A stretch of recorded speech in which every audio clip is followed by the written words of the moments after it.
Welcome to yet another Thursday evening information session here at Active Claremont. We endeavor to just about every month bring you nothing but the very best, and tonight is no exception. We dug into our literally endless roster of big wigs and muckety mucks and came up with the biggest and the mucketiest of them all.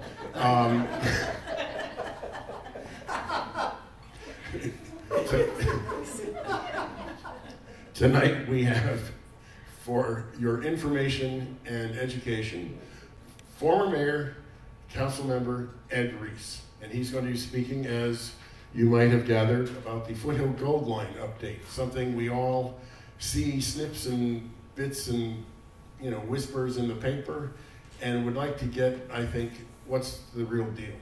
And so Ed tonight is going to give us the inside scoop, let's put it that way. All the whispers and all that go away. He's the truth. We'll call it Ed the Truth Reece, right? Just like a fighter. Okay, so let's jump right into the deep end with both feet. Please come on up. Councilmember Ed Reece.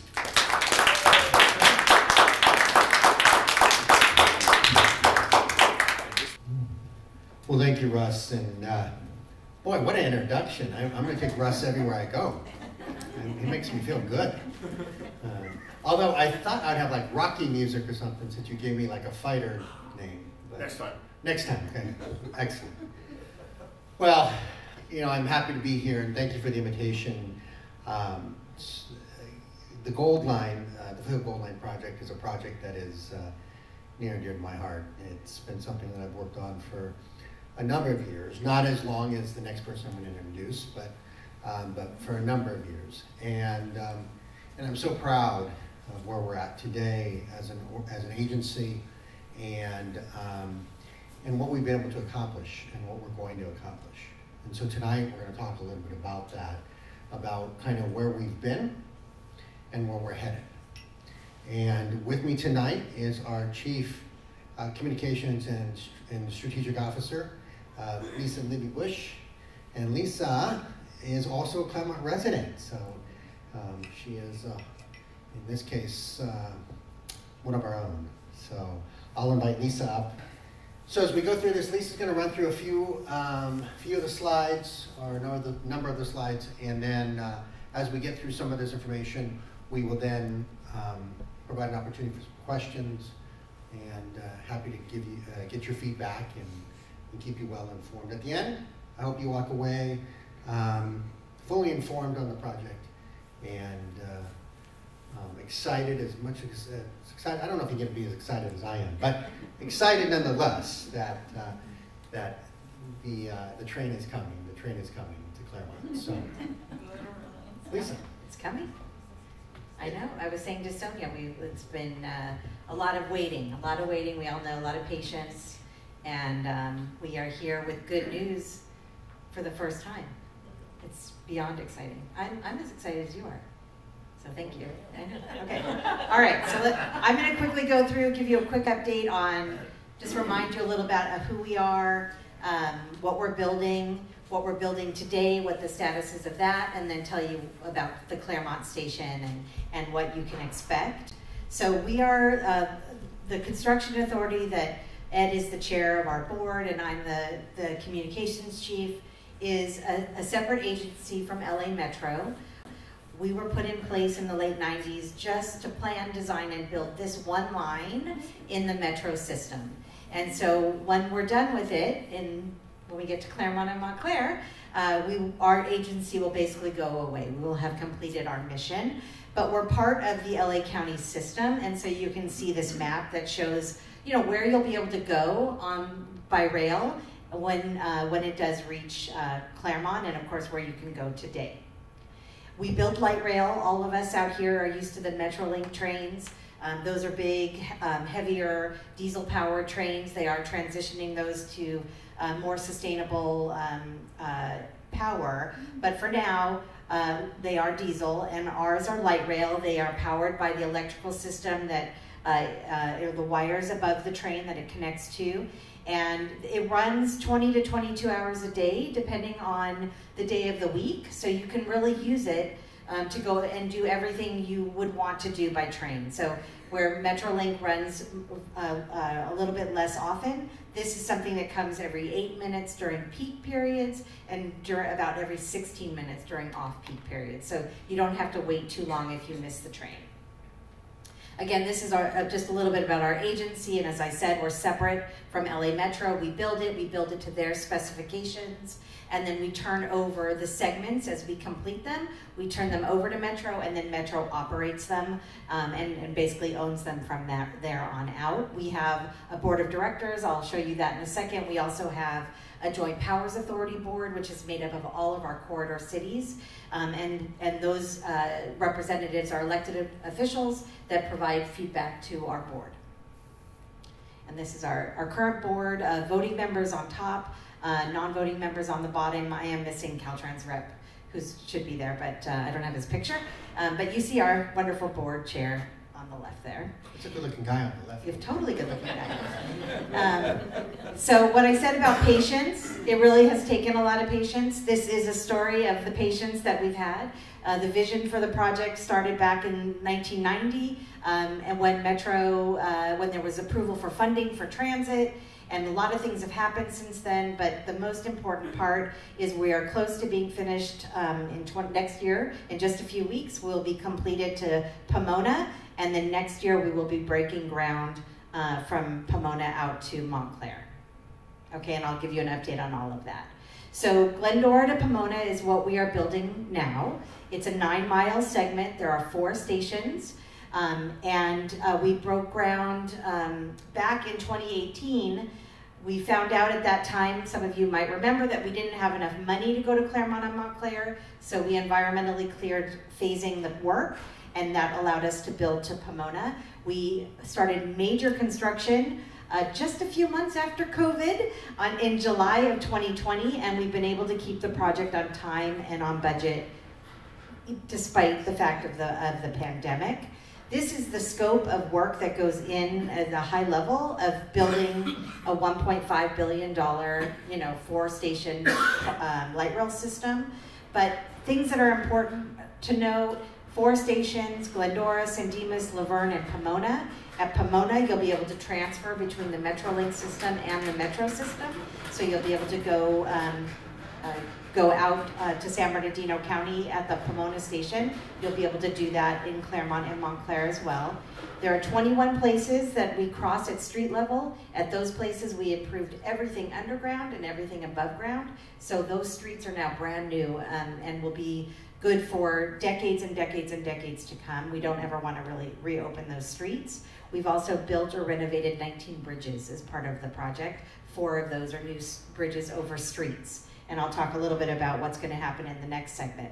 But these are the stations, again, Glendora, San Dimas, Laverne, and Pomona. Happy to answer any questions if you're... The closest one is Pomona, which is Bonita and Gary, right there where the Metrolink Pomona North Station is. We are on the northern corridor there, and Metrolink is on the southern corridor. So you'll be able to, again, walk between the two. Just a picture, just to give you quick highlights of what it looks like. This is what the stations look like. They're pretty simple, but they all are the same. They'll have the station names on the top. They all have public art, and the public art was selected by the city. The city appointed an artist for each of the stations, and then that artist worked with the community to come up with the art for each station, and so those are now being installed at the 4 stations, and they're gorgeous. We are adding these, what Metro calls their PIN, to be able to help people identify where the station is from the street. We're putting in turnstiles for the first time. Metro improved their criteria, so we're building turnstiles in, which means that you will have to pay to get onto the system, which I think is going to be very helpful for safety. We have signage throughout the station to let you know when the trains are coming. There's a lot of security on these systems. You cannot chew gum without somebody telling you to take it out of your mouth. I'm kind of kidding, but I think that actually has happened before. So there are cameras everywhere. There's emergency phones in place so that if anybody needs any help, you can get help immediately. Let's see, and then there's safety for people who have vision impairment as well. So just as a quick update on the status, as I told you, we broke ground in 2019 with the main design builder. We actually broke ground a little bit earlier and did 2 earlier contracts for utilities. They started major construction in July of 2020, and we're now 92% complete with the project. So again, even through the pandemic. So just some cool pictures. We're finished relocating the freight track that once sat in the very middle of what's now a shared corridor. So the first thing that our contractor needed to do, and the first thing they'll have to do here, is to move that track out of the way to make room for the light rail system. We've completed the 19 bridges and all of those 21 street crossings, everything again under the ground as well as above the ground. We've completed the light rail track installation at this point, and we've also completed the power system. And we are actively testing trains right now on the system every night. This week we're out there during the day, making sure that the safety equipment all communicates, everything is communicating, and it's going very, very well. The stations are at 87% complete. That's the last thing really to get done. So here's some pretty pictures of, I told you a little bit about the art. Here's the Glendora station and the art that's being put up there. San Dimas, and the art that, those walking sticks are actually being cast right now in bronze. And they're all hand carved and are incredible. I can't wait for you guys to see them. At Laverne, we have these 3 ladders that are inspired by citrus ladders and point to important places in the city of Laverne. So those are just getting installed.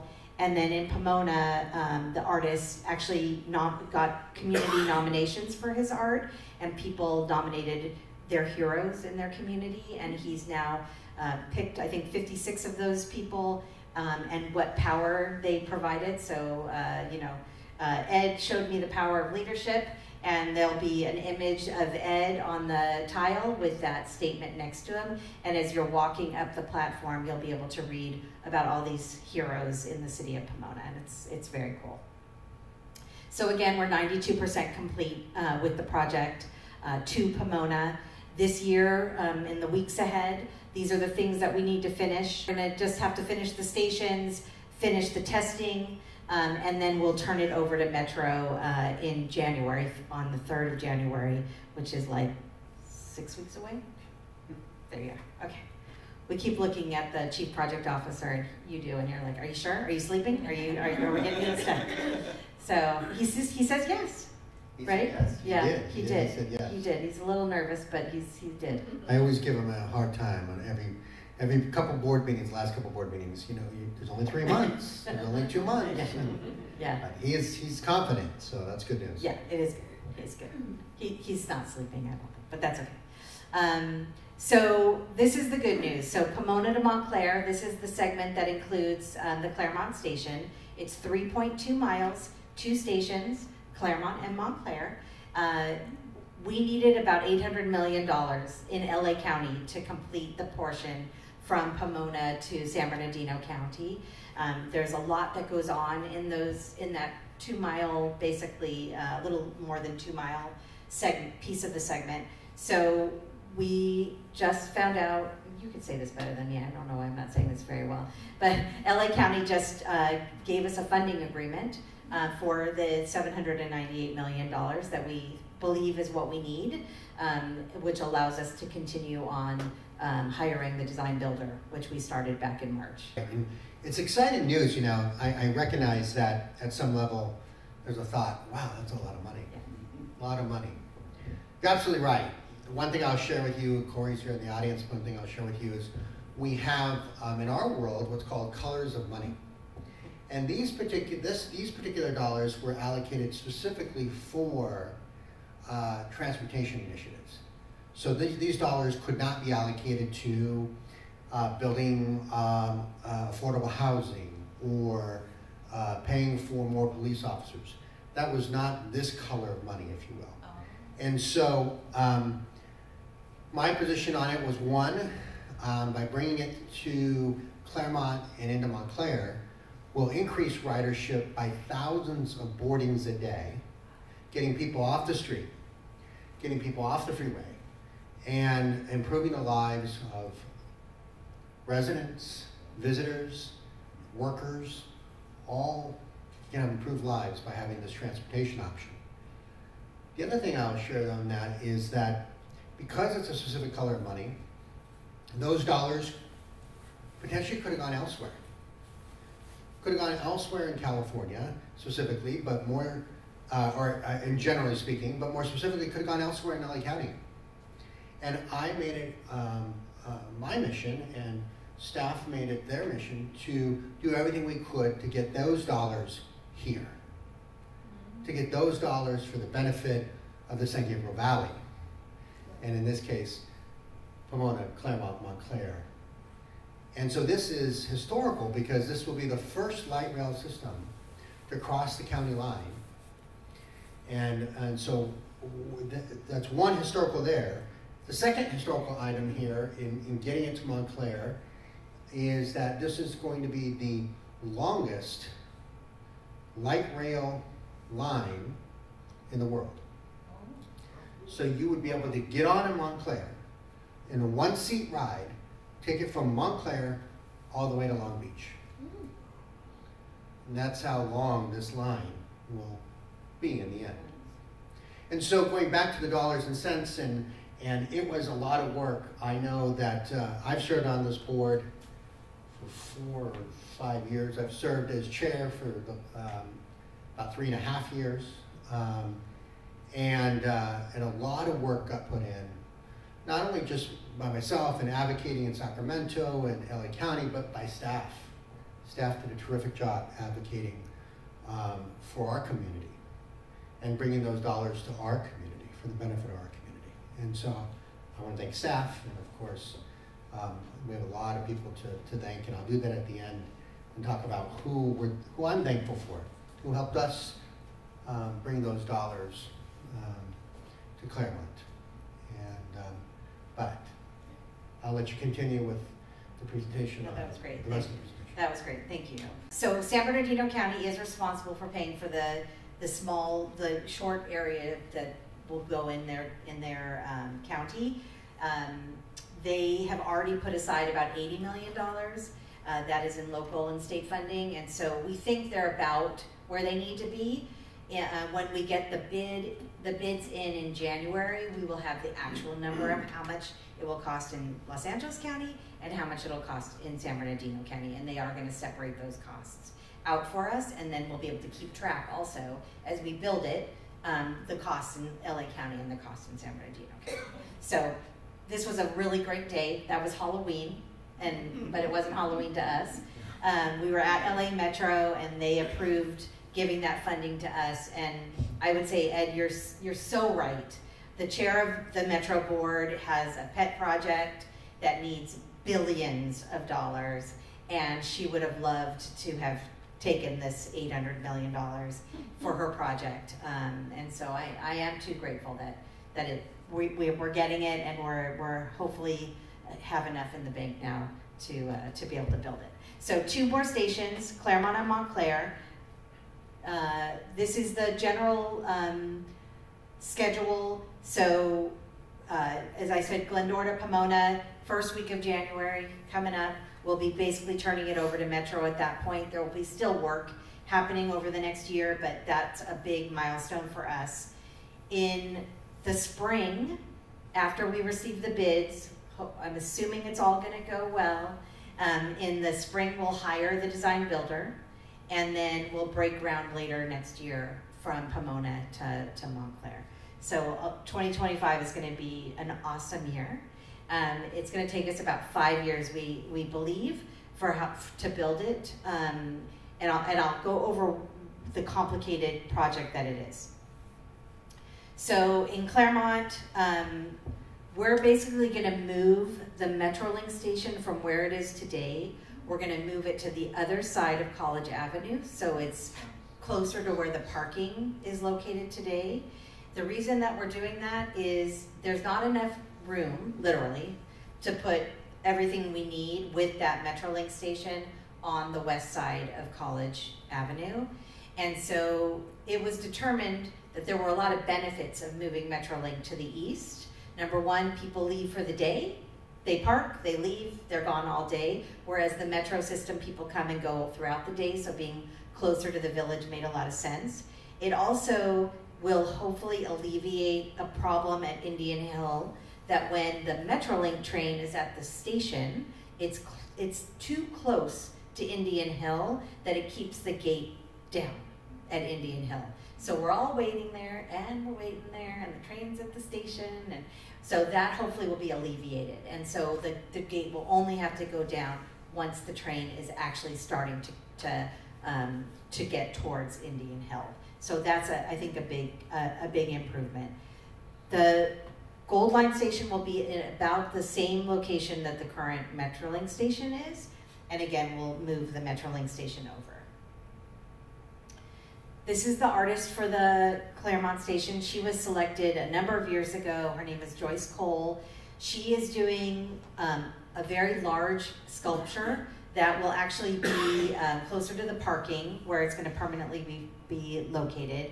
She calls her work thinking outside the box.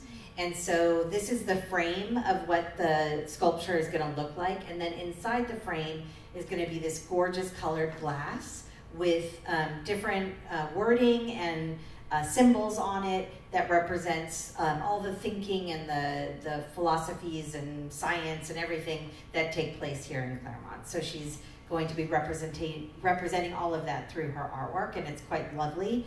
And then on the platform itself, she's going to be creating tiles that will be on the bases of the platform canopies that will have locations in Claremont that are historical or special, and let people know a little bit about what they can see when they come to Claremont. So for people that use the train to come here. This is the city designed bridge that we'll be building over Indian Hill. We'll be building bridges over Indian Hill, Town, and Gary in this next segment, as well as Monte Vista in San Bernardino County. So, but the city really wanted a more sleek design, so they hired an architect and designed it, and we are going to be building that for the city. And then other things just to know in terms of permanent changes that will take place. We will have the bridge, we call it a grade separated crossing over Indian Hill. Santa Fe will be reduced down just south of the right-of-way will be one way. We'll be putting in new traffic signals at First at College and at Columbia, just to help with traffic flow. We'll have a lot more trains coming through the city every day. So, you know, like as I said, the trains come every 6 minutes or so during peak and every 15, 16 minutes during off-peak. So there's a lot more train activity that happens. So that's the beauty of having that bridge over Indian Hill. It doesn't have to close the street every time a light rail train comes through. We'll be relocating the Metrolink station. We'll be making safety upgrades at all of the street crossings. New sound walls will come in. We fence the whole thing for safety. And then we will have to purchase some land. And that's my story. This is how you can stay updated as well as us coming here. So if you're not already on our list to receive like construction alerts, you can go you just have to give your email address. We try not to overburden everybody, but we will be making your life a little miserable over the next 5 years. So I apologize in advance, but knowing where you should avoid is a really helpful thing. So by signing up for construction alerts, you will get that information ahead of time. So I highly encourage that. Hand it back to you. Excellent. Thank you, Lisa. So as you can see, there's a lot going on with the existing project and the new project. And I want to touch on a couple things in regards to the project specifically as it comes into Claremont. I have heard from residents, and I have heard from people in the region. One of my other roles outside of being chair of the board for the Foothill Gold Line Construction Authority is also that I'm chair of the San Gabriel Valley Council of Governments Transportation Committee. And the Council of Governments is comprised of all of the San Gabriel Valley cities, 31 cities, and 2 supervisors districts, and a few water agencies, a couple water agencies. And we are kind of the council of councils, as I describe the COG. We're kind of United Nations, if you will, of the San Gabriel Valley. We all send a delegate. I serve on behalf of the city on the Council of Governments Board of Directors. I currently serve as first vice president and will be president next year. But part of my additional role at the COG is, again, being chair of the Transportation Committee. And in that role, I'm able to get engaged in a number of areas around transportation and infrastructure, throughout the San Gabriel Valley. One of the concerns, going back to the concerns that I heard, is about safety and security. So I wanted to kind of address a little bit around safety and security. In my role, I have a great relationship with the Deputy Chief for Metro Security Division. And so him and I are doing a lot of collaboration around safety and security.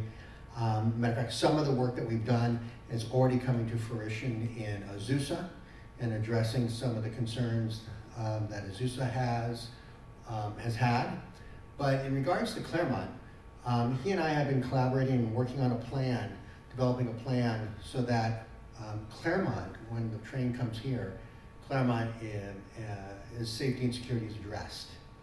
And addressed by not only Metro, which is actually funding, they are working on funding their own police department, currently in on the system, specifically on the Metro system.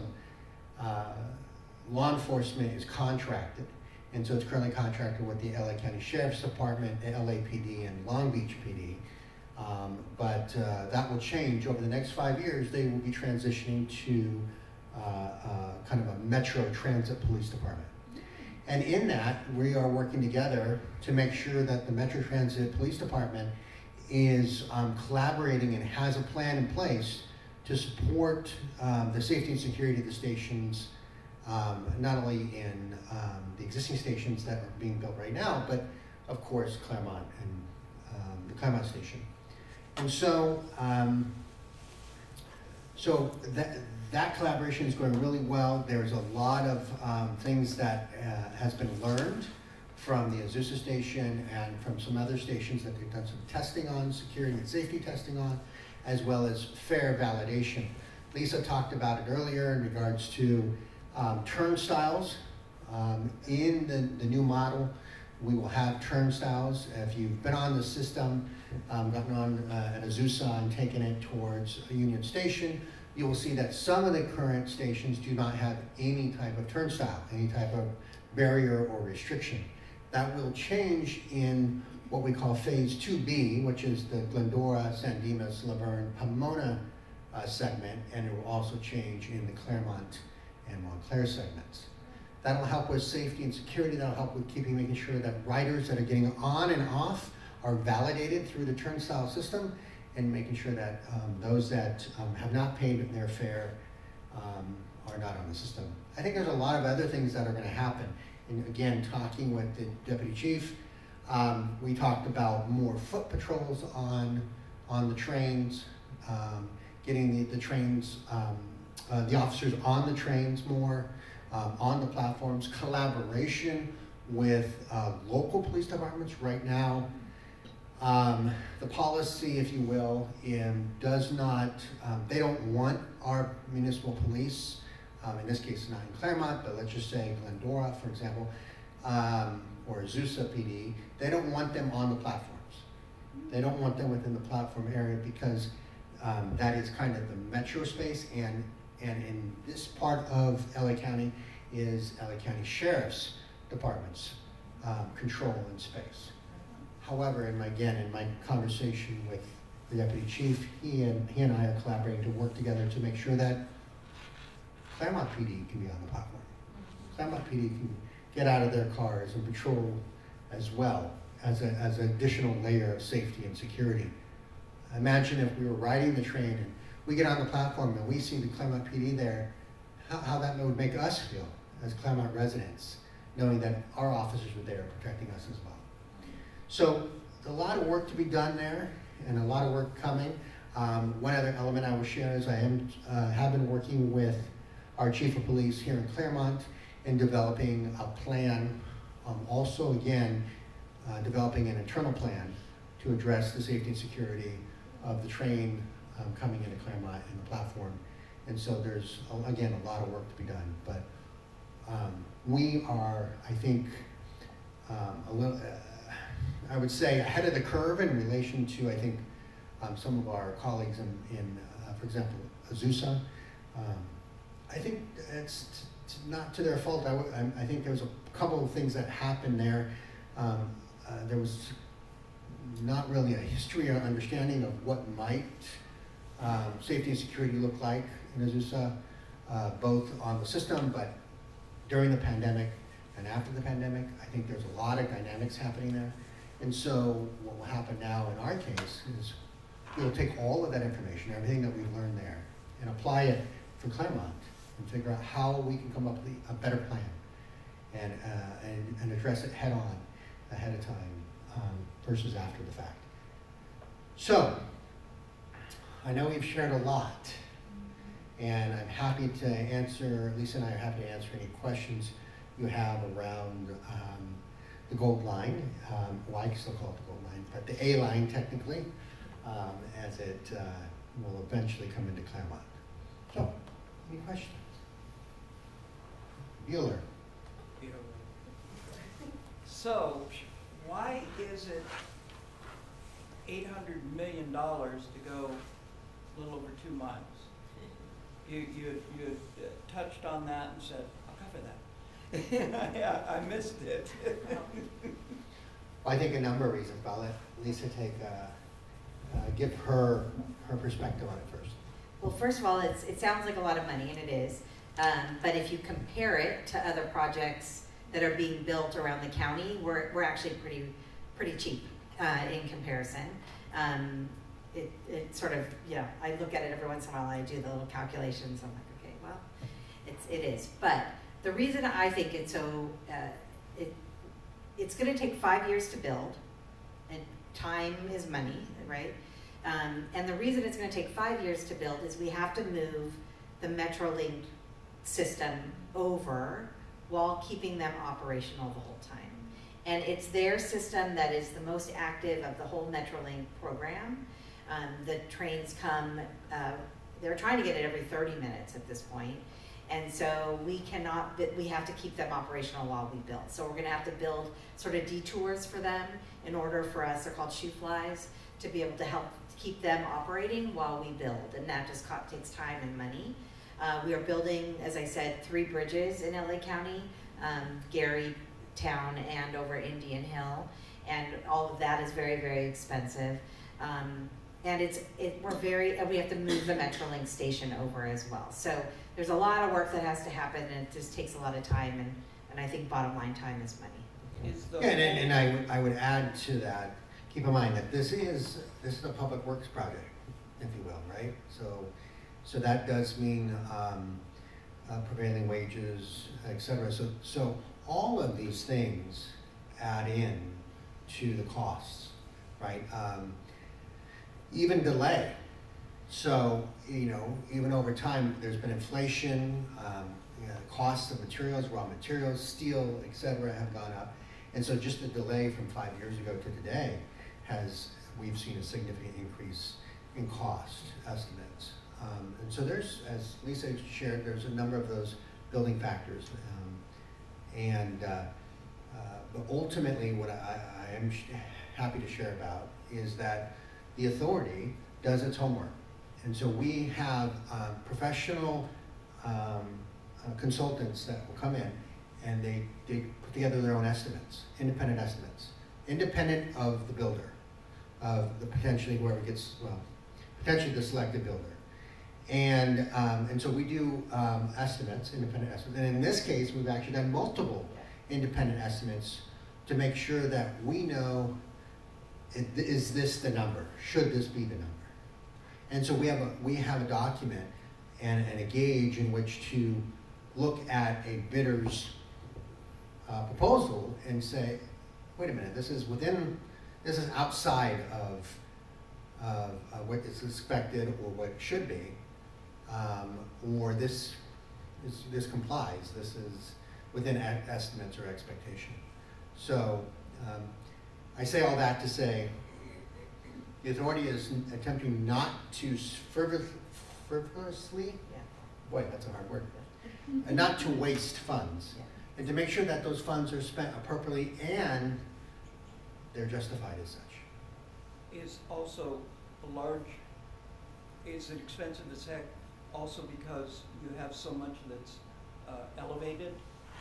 It's expensive to build bridges. Yeah, it is. But the benefit, first of all, they were required by the California Public Utilities Commission. So the California Public Utilities Commission is responsible. They're responsible for so many things, but one of the things that they're responsible for is the rail systems throughout the state of California and safety at the crossings.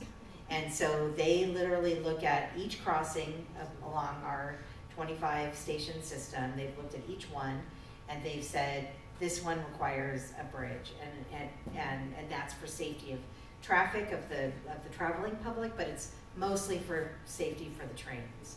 So if there's enough traffic on the street that they're concerned that that could create a situation that will potentially impact the trains, they will require a bridge. And they've been requiring more of them as we've built this over the last 20 plus years. So that's where those 3 bridges are now required by the California Public Utilities. And Bueller, just real last minute thing, I know you're feeling around the PUC, especially when it comes to water costs, but this is a separate work group within the PUC that looks at the right-of-ways, the train, all of the trains, etc. There was another question. Is there going to be a bridge at Cambridge in the mountain right there? No. Yeah. So does that mean then like a horn's going to blow over? So it's such good questions. Okay, so the light rail system doesn't use the horns that we're used to. So the heavy rail has to, it has a much higher requirement for the loudness of their horns. And that's because it cannot stop, right? I mean, once those trains are going, you will, don't be in the way because you can't get out of the way. I've watched some pretty awful, they make us watch these safety videos, and if your back is turned, you may not know the train is coming, but it's behind you and it's too late at that point. So the big heavy trains. The light rail trains, it's very different. They're much easier to stop. They use what's called a quacker. They have an emergency horn, but they don't use it. So they use a quacker, and it's very directed to the intersection. So when you get to the intersection, they quack their horn, and it literally sounds quack, and it just tells the people at the intersection that they're there. I didn't do it very good. You quack. Anyway, we have requested, and it was approved, to put shrouds over the bells at all of the crossings where there are homes or any kind of sensitive receptors nearby. The California Public Utilities Commission has approved it. So that will allow the bells to, again, be directed down. And then and once the gates are in horizontal position, the bells will stop ringing altogether. And again, that's for the light rail system. And then the trains use a quacker versus the heavy horns of the freight train. However, what I was going to say is about the quiet zone. Right. So the city council has approved that once the construction authority puts in all the infrastructure that is needed for a quiet zone, which is part of what we build as part of the project, the city is going to go and ask for a quiet zone that will only be for the freight system and the Metrolink system, so it's for the heavy rail. But that allows, once it's approved, allows that those trains don't have to blow their whistles through the city of Claremont, unless there's an emergency. And the other element that we are doing is within the intersections, we are obviously laying new track, redoing all of that road work, and then where possible, we're doing all of the safety, pedestrian safety systems as well. That would be in play. That hopefully will also protect pedestrians from the track and wandering on the track when a train is coming, either the Metrolink train or the Gold Line light rail train. Yeah, we build what's called a quad gate system. So right now, as we all know, when you're driving to the tracks today, there's a gate that comes down in front of you, but if you look to your left, there's no gate that's coming down on the other side, right? So it's only like for on the sidewalk area. Well, and there's nothing on the and there's nothing on the sidewalk. But what we build is basically we close off the entire intersection for cars, meaning there are 4 gates that come down, not just 2. And then we also have gates that come down over the sidewalks that stop pedestrians from crossing as well. So it's a much safer system in terms of the infrastructure we build as part of it. Vicki, I think you had a question. Yes, what did Metro have to concede to allow or to consider our Claremont police actually being able to monitor that place? Sure. So a plan has not been finalized, but in the conversation I've had with the deputy chief at Metro, we've talked about more collaboration between the local police departments and what would then be Metro Transit Police. There's not been a concession of anything. Metro Transit Police will still be responsible for the platforms and the trains, and et cetera. But we can also have our officers collaborate in that safety and security element. Well, that is the plan. It's good that you're fighting for us because they don't have a good reputation. So I hear what you're saying, and I think a couple things. I think I am, so again, in my role as chair of transportation for the COG, we submitted a letter in support of Metro as they were evaluating whether or not to create their own police department. We submitted a letter in support of that because we believe that, just like I believe here in Claremont, having our own police department and control of our own police means we have better control of outcomes. Yeah. And so having a Metro Police Department, Metro Transit Police Department, I think they will have full control of outcomes and what safety and security looks like versus what I believe is a kind of a limited control of that when you're contracting with other law enforcement. Other law enforcement have to have the right to direct their officers, right, or direct their deputies in a way that they see fit within the guidelines of the broader contract. With Metro Transit Police, they can say, no, our officers are going to get on the trains, they're going to ride the trains, they're going to go from station to station on the trains. Now, all of that will be controlled by Metro. And then as a secondary layer, my hope here in this conversation with the deputy chief is to have our police department provide another secondary layer of safety and security. Well, the turnstiles are such a good idea, but if there's no teeth if there's a consequence, if somebody abuses the turnstile or whatever, then you would hope that there would be an immediate consequence somehow, so that people would just get used to doing it the right way. I agree with you, and I think, in regards to like abusing the turnstile or jumping a turnstile or something like that, I think safety and security is a multi-pronged approach, and I think part of that also includes making sure that officers and conductors that are on the train are checking tickets and making sure that individuals that are on the trains have appropriate and valid tickets, because then I think that also provides accountability and enforcement around safety and security. So I think it's a multi-pronged approach. I don't think it's just turnstiles, and I don't think it's just checking tickets. I think it's the secondary layer of collaboration with local PD. I think it's another layer of having your own Metro Transit Police versus contracted.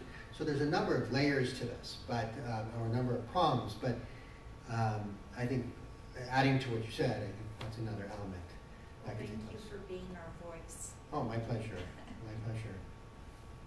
Because I like how it's being set up, because I ride Metro all the time. So many times tickets are not So this is good. Yeah, so that's one thing that, I'm very fortunate, again, in that transportation role with the COG, to have the relationships with Metro and Metro's deputy chief, and being able to, there was a story that came out, he was quoted in this long story last week. Was it last week? I think it was last week. And, or last weekend. And on Monday, I texted him, and I said, "Oh, great story." And he goes, and he sent me a text right back, and he goes, "Yeah, thank you." He goes, "That part about collaborating with local police, that came from our conversation. That was in the story." And so having the relationships, I think, is important, and continuing those relationships for years to come, I think, is important in making sure that we get what we need here in Claremont. John, did you have a question? Well, there's one over here. Do you want to go to him first? Yeah, I was wondering about the Metro Transit Police. Are they already organized? Are they formed? So they are going to kind of a ramp into their own police department over 5 years, over the next 5 years. So they don't have any location right now? I mean, do they have like a police station someplace? They don't have a station yet. I think that's all part of the plan over the next 5 years, is identifying locations in which to have officers. One of my conversations with the deputy chief was, what happens if we come up with a space or an area for Metro Transit Police to have a substation here in Claremont. So there's a lot of conversation that still has to take place, but over the next 5 years, they will build out the police force and all of the infrastructure necessary, including recruitment and everything else for that. John? Oh. I have a question about the control center. Is it going to be on Gary? Because isn't the control center for the Metro on Gary there? Or not? There's like a building, a Metro building. So there is a Metro building there, the one with the horses, I think. Yeah, there's is horses on that, it. was the only person that was like a control center. I'm not sure exactly, I've never been in that building, so I'm not sure what's exactly there, but in regard to the control center for the A line or the Gold Line, there is a central network operations center, if you will, that manages the controls and safeties and everything else for the A line, but that is not in Claremont or Pomona. Yeah, there's a Metrolink building on Gary, the one that's Yeah, just Metro north Link, right. of the corridor. Is that the Mhm. one you're talking about? Yeah. I don't remember seeing horses. I'm like, what horses? I think it was Yeah, it's a fancy building. It has, I thought, a horse. Yeah, it does. Yeah. I guess I haven't looked closely enough at it. Okay. Yeah, it's a really nice building. Yeah, it looks like a really nice building, but that's a Metrolink. It is a Metrolink Yes, building. I was, Yeah. I must have been And watching it's the video. confusing. Metrolink is a separate agency from Metro, so they are different agencies, and they just do their service, so they're not part of Metro. Metro helps fund Metrolink because it runs through LA County, but they are a separate agency. They have a separate board, a separate CEO, a separate everything. And will each of these trains then have an engineer and a conductor or not? Metrolink is a totally different type of system than Metro, so I don't believe there's not usually, yeah. I remember the guy that I used to take Metrolink downtown a lot, and there was always somebody you could talk to and stuff, so I don't think Metro Our has that. trains, Yeah. or I should say, Metro's A-line trains will have drivers. There's drivers in the front. There is drivers on the A-line trains, and then there will be a couple of things on the platforms and in the trains. You'll have ambassadors, you have security personnel, you have police officers, law enforcement officers, and then you'll have other drivers or trained personnel, as well as maintenance and janitorial personnel. So those are kind of the people you would probably see around platforms on the A line specifically. Sonia. I just wanted to put in a plug for signing up for your emails. I've been getting them for years, and it really helps explain why it costs so much. I couldn't believe the infrastructure, like putting sewer lines and electric lines and all the kinds utilities of have stuff to be underneath rerouted. the tracks and getting it low enough and then watching the bridges. And I have to say, yesterday, going down Indian Hill, I was stuck at Bonita, trying to go south on Indian Hill, and I thought, oh man, this can't come soon enough. And it was a Metrolink train. It was like what Lisa was talking about, how long it took to get the guard up. Yeah. Anyway, it's really interesting. I remember watching the progression on the bridge with the basket weave thing over there. That was very cool. And Thank you for calling it a basket and not a grenade or a pineapple. I have to say it maybe a little bit like that. But the other thing, I know years ago they were talking about possibly down the road going to Ontario Airport. Yes, that's a great question. You know, when this, so back in 1990, you saw that this really kind of started to come about, this idea. And 1990, I was starting high school, but that's a whole other thing. And so the initial thought was Ontario Airport. And then over the years, if I'm going to be kind of just frank about it, over the years, our partners in San Diego County became more and more resistant to that idea. And, but since then, a lot has changed.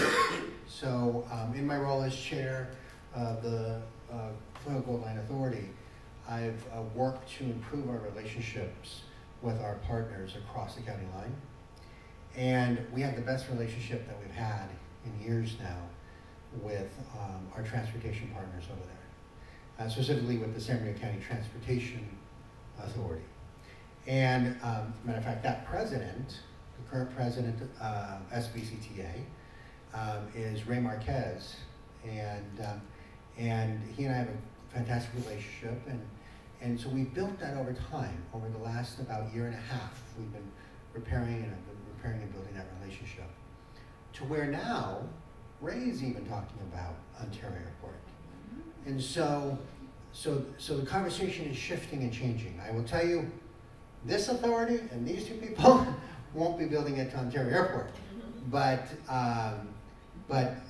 because that'll be a separate authority altogether, but likely. But it's now back in kind of conversation. No one said, yes, we're going to do it. I can tell you, Assembly Member Holden has said, yes, we need to do this, right? But at least we're having conversation and dialogue around it. The Mayor of Ontario, Paul Leon, I have a great relationship with him as well, and he's open to doing it. He wants to do it. He wants to get to Ontario. And if you think about it, if you think how at some level this makes logical sense, that we have a train system that can connect LAX to Ontario Airport and take all of the traffic that's in San Gabriel Valley, which is one of the fastest growing valleys in Los Angeles, and take all of those individuals, get them on a train, and take them straight into Ontario Airport. How efficient that would be. There has been some talk by some of my colleagues to the west about creating a way to get to the Burbank Airport. So then, if you have the LA Airport connected to the Burbank Airport, connected to the Ontario Airport, all on one system, that would be an amazing thing. So we'll see. More to come on that. But the good news is we're back having conversation and back to dreaming about what's possible. Russ. As far as going from the airport to the train system, go to the Portland airport. If as if you were in Ontario, you get your luggage, you buy the train ticket on your way out, and you walk across the street, you get on the train and go downtown, you can go see the basketball games, the opera, they come right back on the train, no renting cars. That is like the simplest, and I would simply say best model to model the Ontario idea after. Okay, but my real question is, in your guys' experience with putting stops at Azusa, and now they're going to have one on, it's just about open at Lone Hill, right?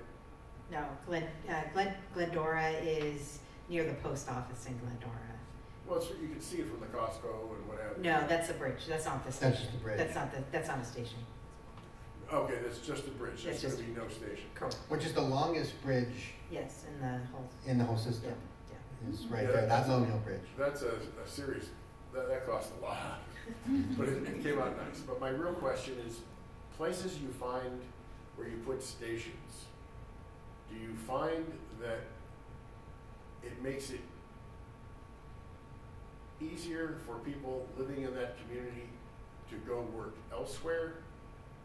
Or does it make it easier for people from elsewhere to come and increase the amount of economic activity at the station? In other words, by putting a station in Claremont, is it going to make it more of a bedroom community, or is it going to make it more where people want to come to Claremont, which is, again, to your airport argument, to make it drop dead easy to come here and, you know, do business, visit the colleges, the museums, what have you? Which way do you see that it usually tends to go?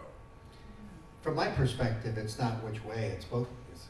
I understand. Because both will happen. And I know I've talked to a number of people that live across the foothills and the current corridor who have told me, when you get it to Claremont, I'm coming to Claremont. You have great restaurants. You have a great vibe. They want to come to Claremont and spend their dollars. And what will we do? We'll say, welcome to Claremont. Spend your dollars here, than spending them elsewhere. So, is it one versus the other? It can be both, but I just wondered, on balance, you know, does it encourage people to make more, let's say, high dollar, higher paying, higher quality businesses here, or does it encourage people to go down to Long Beach and work there? Not from my perspective. I don't think that's going to be the case. I think those people that are jumping on the train here are working elsewhere, and they're working or traveling elsewhere. And so I don't think businesses will see this evaporation of business and economic opportunity here. I think in regards to that, we're going to see more. In regards to, again, people getting on the train, I don't think it turns us into a bedroom community. I just think it turns us into a more accessible community. More accessible for workers to come and work here. For those workers that work at the colleges but don't live here, they live elsewhere. They can jump on the train, get off on the train, go to work. And so it really is about improving quality of life, I think, is what happens for those workers, for our residents, for visitors. It really just kind of improves quality of life here. Because my question comes from that they're looking to put up a new business park over on Monte Vista, right? And add more businesses here. And that's all great if you don't have to do the 10 or the 210 or surface streets, which just makes it a headache. If you can just get off the train and be there, all the better. And I just wondered which way you usually see it goes. We interviewed business owners a number of years ago. It was pre-COVID, and I think we would want to do it again now that things are starting. Ridership is back up on their system and things are getting back to normal. But back when we interviewed a number of businesses, they had great things to say about having stations right near their bakeries and their restaurants and their stores, that it was a benefit to them to see that their businesses were doing well, and they thought the train helped with that.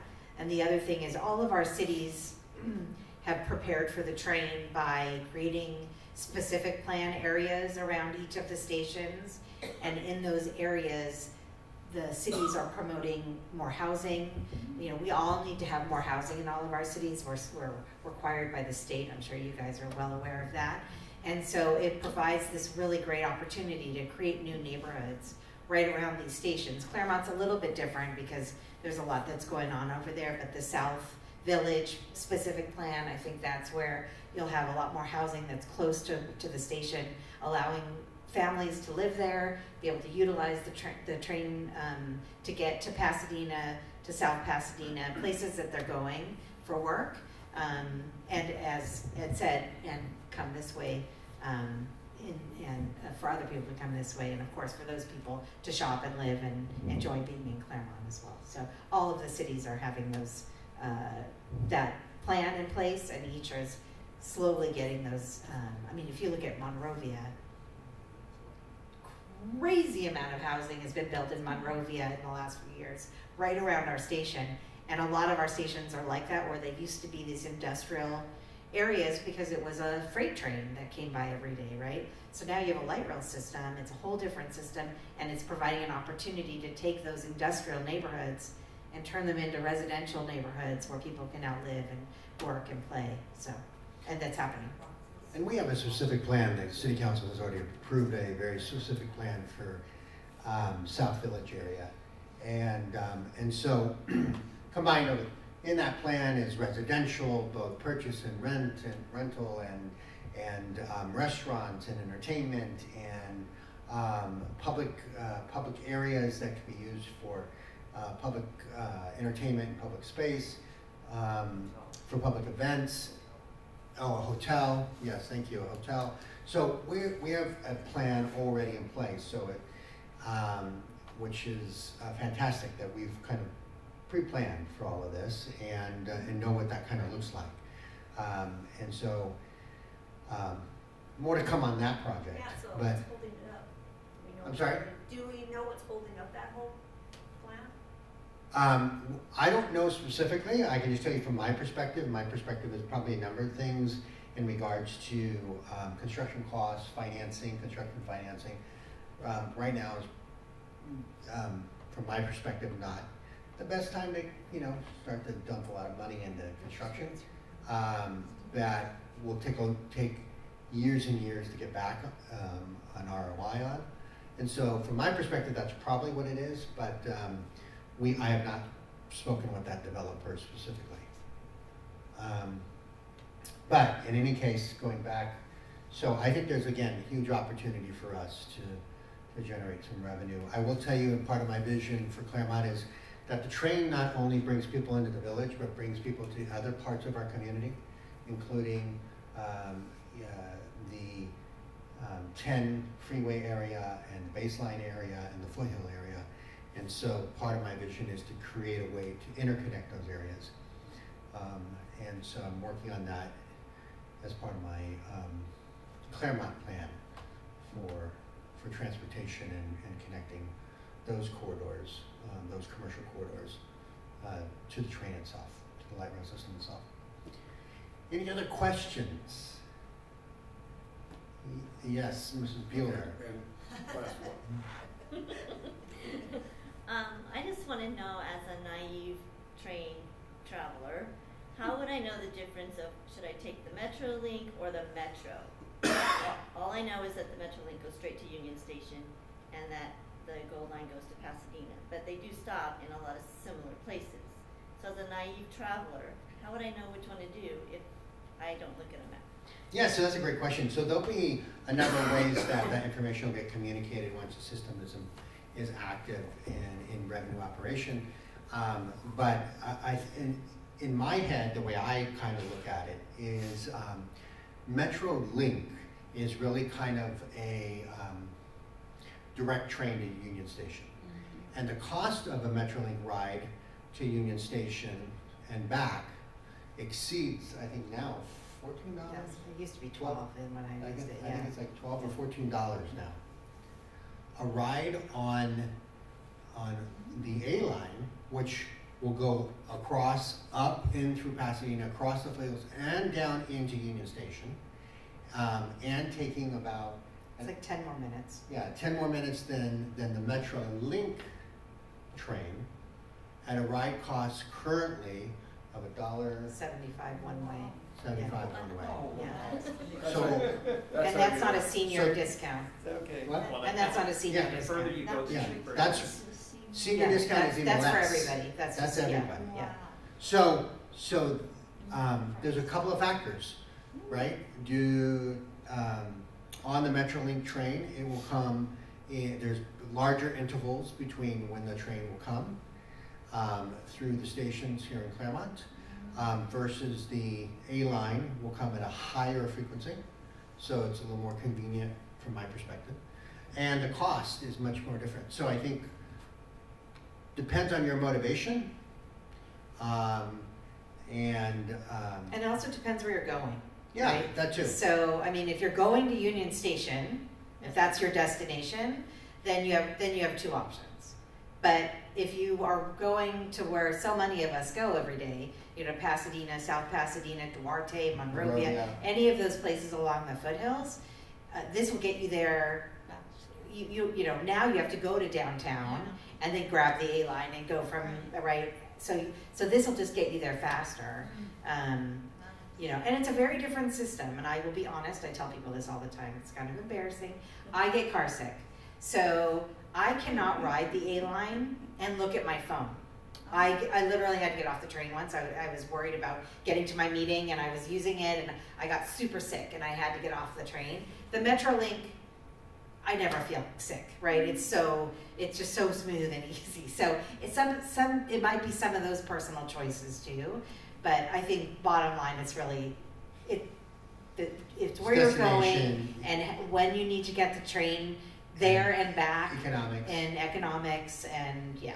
But they don't run all night. They right? do. The A line runs 20 to 22 hours a day, so not 24, but for the most of us. It runs when you need it to run. Yeah, so if you're going to the Pantages or if you're going to the Amundsen or whatever, you can get home after this. Unlike the Metrolink. The Metrolink you cannot. Okay. That does That's shut right. down sooner That's what I thought. in the evenings. You can't take it in those later hours, 11, 12 o'clock. Yeah, it's not, they don't run. It doesn't run. It's not running. So. Is it okay? You got a quick one? Quick one. What about the A line gives you cars? Oh, it stops, you know, because it stops every mile. And I think if I'm very sensitive. So if I'm sitting looking at something, if I do that in the car, yeah, if my husband needs me to direct him, I'm like, no. Good luck. Use the GPS. But I'm better, right? I'm better on the street if I need to direct somebody. We had an interaction earlier today. Well, again, thank you for allowing us to share a little bit more about the Gold Line and where we're at today and where we're going. And at this point, the train is headed east, and I want to invite all of you to come when we have our groundbreaking. The plan is to have it in Claremont, and when we have our groundbreaking, you would invite you to come and join us on that day. And the last thing is, thank you, Sonia, for Mr. Beeler. You'll talk in class.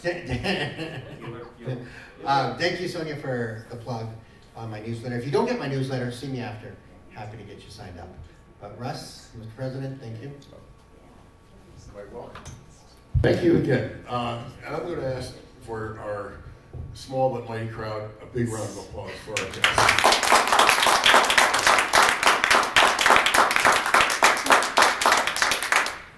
I learned a lot. I really did, and the fact that we're making such good progress really makes me happy. I don't know about you all, but like over by the Costco over in Glendora, it's like, oh geez, they're still working on this thing, and then it's like, and now to know that it's almost there, you know, that it's all done. You know, it's like Indian Hill, Town, and Gary. No more waiting for the train, right? No, you'll have to still wait for the Metrolink, but not the light rail. Oh, they're not both going above grade? No, they can't. Yeah, you'd have to bridge through the entire city. Yeah. I was thinking, Yeah. you know. Yeah. but at least you won't have to wait for these. Yes. All right, well, that's Yeah, I it. mean, the frequency is, as she shared, it's anywhere from. It's all the time. All the time. Yeah, 8 minutes to 16 minutes, right? I mean, just round But numbers. the Metrolink one, since it's stopping further down, Yes, it's just as the train goes through, the things are down and then they're back up. the backup. That's right. Right, I mean, if they both went there, you might as well just get square wheels on your car, because it's not going anywhere. Alrighty, so guys, thank you so much again. This has been one of our best. We are, again, going to be off for December, back in January, and invite you all to invite your friends, and invite you all to invite your friends to join Active Claremont. It's really not very expensive. It's $10 a year. Now, I don't know how much you're paying for cable, but you don't get this kind of information, entertainment that cheap anymore, okay? And it's good stuff. You get to convince with your friends all, before the meeting, right? That's good. Alrighty, guys. Thank you so much. Once again, thank you. And for all of you that came, I hope we'll see you in January. All right? Have a good evening.